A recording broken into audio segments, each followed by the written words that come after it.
Hearing you talk today, I was curious, like, I mean, you've been in journalism forever, you've done a little bit of everything, but when did you first become kind of passionate about this critical thinking?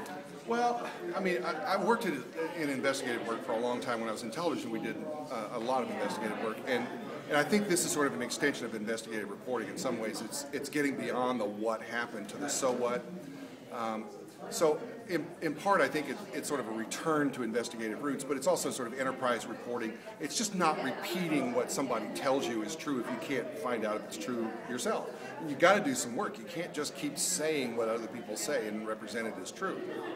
And then, you know, with the future coming up with more and more technology pressures, you talked about a little bit here, what's kind of your outlook for the future and just a little bit on how on a day-to-day basis we can kind of stop this trend? Well, here's the thing. I'm not a pessimist when it comes to this. A lot of people sort of mourn the idea that, you know, once we were more accurate, or once we were more professional, once we were more this or that.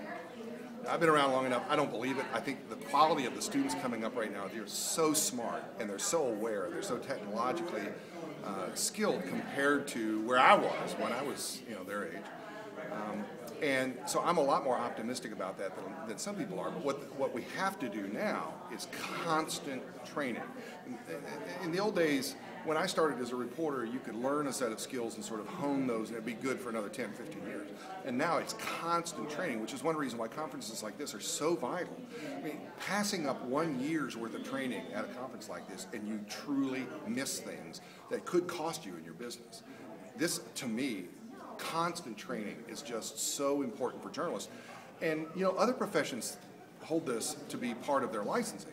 If you're a doctor, if you're a lawyer, even if you're a hair cutter, you've got to go through constant training in order to keep your license. Well, we're not licensed and we shouldn't be, but the fact is we should still update our training. And that's one reason why, for me, this kind of thing is just vital.